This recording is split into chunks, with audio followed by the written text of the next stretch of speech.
मंच पर विराजमान हमारे सारे अधिकारी, आज बड़ी संख्या में आए हुए विभिन्न मंत्रालयों के, इंडस्ट्री के नुमाइंदे और सभी मान्यवर, मीडिया और सभी भाइयों और बहनों, मुझे आज बहुत खुशी है। खुशी दो बातों की है कि हमने 15 जून को जब लॉन्च किया एनवायरनमेंट क्लियरेंस का online submission process, online submission of application for environment clearance was launched on 15 June. On that day we decided that 15 days will be the intervening period, and now then it will be only online submission of environmental clearance. And मुझे आज बहुत खुशी है कि जो हमने कहा वो किया और 1 जुलाई से वो पूरी तरह से सिस्टम ऑनलाइन हो गई है और बहुत अच्छी तरह से चल रही है, ये बताते हुए मुझे बहुत खुशी है। और आज उसी समय हमने कहा था कि 1 महीने में हम फॉरेस्ट क्लियरेंस की प्रक्रिया भी ऑनलाइन करेंगे, इससे ज़्यादा ट्रांसपेरेंट क्या हो सकता है। और इसलिए आज बराबर ठीक 1 महीने के बाद 15 जुलाई को फॉरेस्ट क्लियरेंस का एप्लीकेशन भी ऑनलाइन सबमिशन होगा। यह हमारी बात जो हमने कही थी वो शुरू की है। तो जैसे वो एक इश्तिहार होता है ज़िंदगी के बाद भी, ज़िंदगी के साथ भी, वैसे आज मैं कह सकता हूँ कि हमारा ऑनलाइन भी है और ऑन टाइम भी है, और हम दोनों करके दिखाया। 1-2 और इसमें 1 महीना इंटरवेनिंग पीरियड देते हैं कि जिस 1 महीने में जो अभी का मोड है कि आपको हार्ड कॉपी देनी है वो भी लेंगे और ऑनलाइन भी लेंगे। लेकिन 15 अगस्त से, यानी जब आज़ादी का जश्न हम मनाएंगे, तब से ये प्रक्रिया ही एक तरह से आज़ाद होगी और वन एवं पर्यावरण की और वन पर्यावरण दोनों क्लियरेंसेस, उसकी परमिशन की प्रक्रिया पूरी तरह से पारदर्शी होगी, ऑनलाइन होगी और उसका मॉनिटरिंग भी होगा। हर सब स्टेज में ठीक समय पे हो रहा है कि नहीं काम, ये भी मॉनिटर किया जा सकता है। कोई भी आदमी आवेदन जब करता है तब उसको 10 बार कम से कम आना पड़ता है। गवर्नमेंट ऑफिस का कार्यशैली का यही नमूना था बहुत दिन तक। वो यानी गवर्नमेंट के ऑफिस का क्या रूप था, तो वो ऑफिस सीरीज भी निकली उस पर और बहुत लोकप्रिय रही पंकज कपूर की। तो ये इसलिए होता था कि वो डिलेज इनबिल्ट जो थे वो लोगों को बहुत तकलीफ दे रहे थे।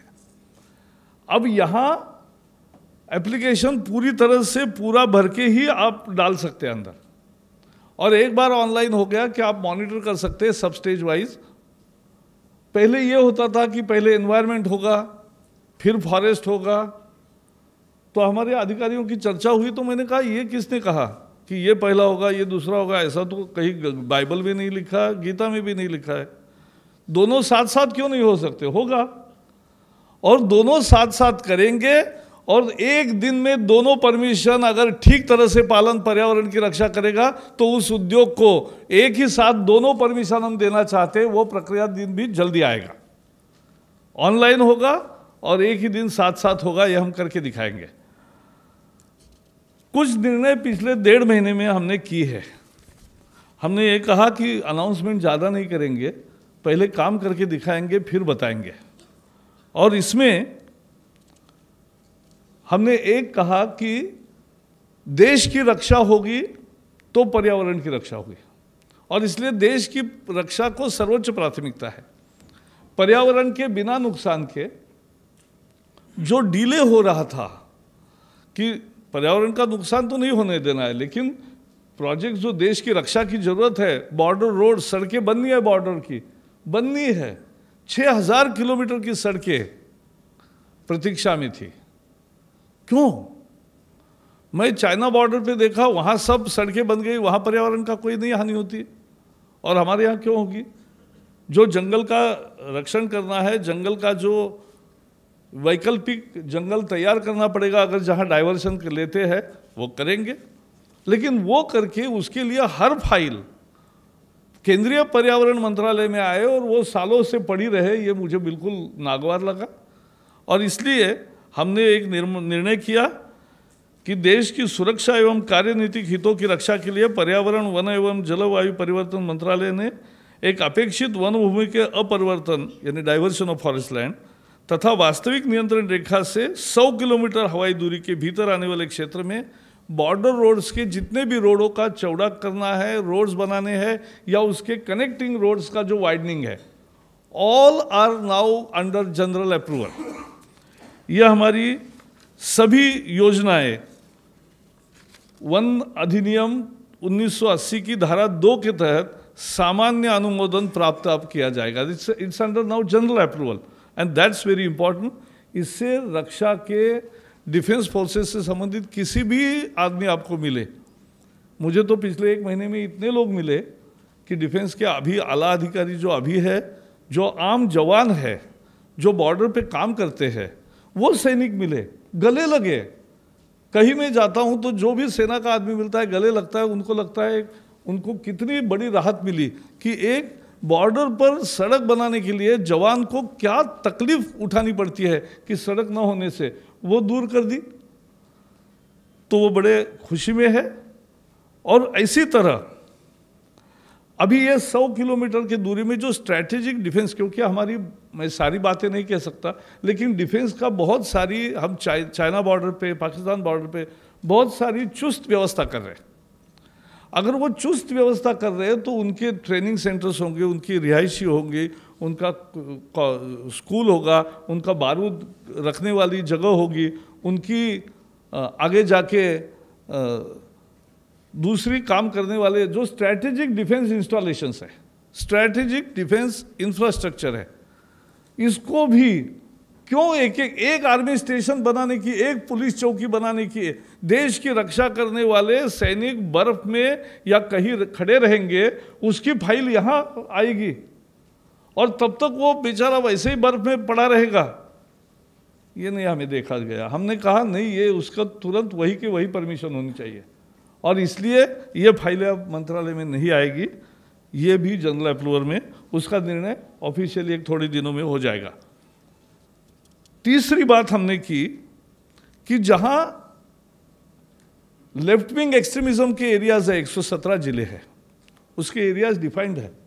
जहां माओवादियों का संकट है, देश के संविधान से वो लड़ रहे हैं, देश का लोकतंत्र उनको मंजूर नहीं है, अब उनकी लड़ाई कोई करेगा या वहां का विकास करना है, आप सड़क नहीं बना सकते, वहां आप कुछ नहीं कर सकते, वहां स्कूल बनाने के लिए हर फाइल यहां केंद्रीय मंत्रालय में आती है। ये क्यों जरूरत है? देश एक लड़ाई में है, तो वहां भी 117 जिलों में जहां वो विशिष्ट प्रभावी क्षेत्र है, उसको ही, पूरे जिले में नहीं, जहां माओवादियों का विशेष जो रिस्क एरिया जो किया है चिन्हित, उसी में जो भी ऐसे सड़क का निर्माण या जो विकास का काम है वो करने के लिए भी इसी तरह से जनरल अप्रूवल में देने का भी हमने निर्णय किया है। एक मुझे आश्चर्य, कभी कभी फाइलें देखते देखते अपना भी एक प्रशिक्षण हो जाता है।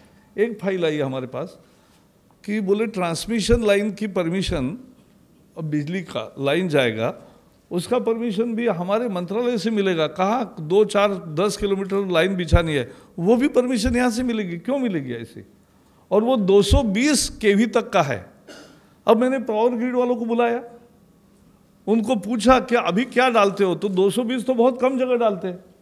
अब तो बड़े बड़े बड़ी ज़्यादा बिजली वहन करने वाली 1200 केवी की क्षमता वाली लाइनें आई है, 800 वाली आई है, 440 वाली आई है, बहुत सारी आई है।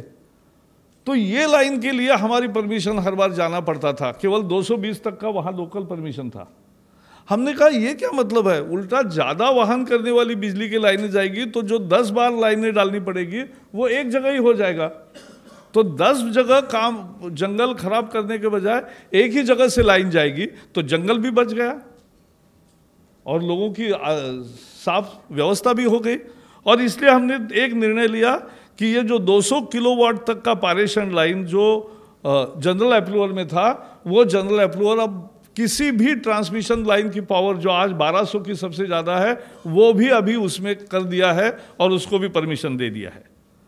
ये सारा प्रयास जो है वो पारदर्शी तरीके से एक पर्यावरण की रक्षा हो और पारदर्शी तरीके से देश का विकास हो, और खासकर जहाँ सड़क बने, जहाँ पारेषण ट्रांसमिशन लाइन जाए, जहाँ रेलवे जाए, वहाँ नहीं किसी को प्रॉब्लम होना चाहिए। और वन्य जीव जहाँ है, जहाँ सेंचुरीज है, जहाँ वाइल्ड लाइफ है, वहाँ तो और विशेष ख्याल करेंगे। और इसलिए ये सब हम करेंगे, और उसके लिए मुझे लगता है कि we have taken really good initiatives, we have done some basic policy framework. We want to make decision not by seeing the face of the applicant.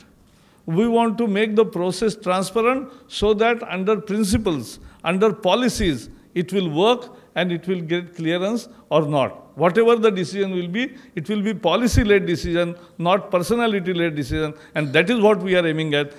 That is what good governance means, and that is what we are achieving it. Thank you very much. Thank you once again.